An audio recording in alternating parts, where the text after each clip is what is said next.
Kozhikode Swiss bank എന്ന ധനകാര്യ സ്ഥാപനത്തിന്റെ മറവിൽ കോടികളുടെ തട്ടിപ്പ് നടത്തിയെന്ന പരാതിയിൽ പോലീസ് കേസെടുത്തു. സ്ഥാപനത്തിന്റെ സിഇഒ വസീം തുണ്ടിക്കോടൻ ഉൾപ്പെടെ 4 പേർക്കെതിരെയാണ് കേസെടുത്തത്. സംഭവത്തിൽ 4 കേസുകളും രജിസ്റ്റർ ചെയ്തു.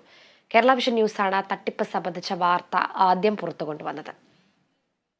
കോഴിക്കോട്, മലപ്പുറം ജില്ലകളിലായി പ്രവർത്തിക്കുന്ന സ്വിസ് ബാങ്ക് എന്ന പേരിലുള്ള ധനകാര്യ സ്ഥാപനം 3000-ഓളം ആളുകളിൽ നിന്ന് ജോലി വാഗ്ദാനം, സ്ഥിര നിക്ഷേപം, ദിനനിക്ഷേപം എന്നീ പേരുകളിൽ 15 മുതൽ 20 കോടി രൂപ വരെ തട്ടിയെടുത്തെന്ന കളക്ഷൻ ഏജന്റിന്റെ വെളിപ്പെടുത്തൽ കഴിഞ്ഞ ദിവസം Kerala vision news പുറത്തുവിട്ടിരുന്നു.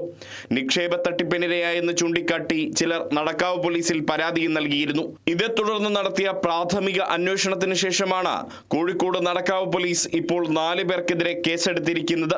Swiss bank CEO Waseem Thundikodan, manager K T. Shamna, ഡയറക്ടർമാരായ റാഹില ബാനു, തുണ്ടിക്കോട്ട് മൊയ്തീൻകുട്ടി എന്നിവർക്കെതിരെയാണ് കേസെടുത്തത്. വൻതുക പലിശ വാഗ്ദാനം ചെയ്ത് ലക്ഷങ്ങൾ നിക്ഷേപമായി സ്വീകരിച്ച ശേഷം പണം മടക്കി നൽകാതെ വഞ്ചിച്ചു എന്നാണ് പരാതി.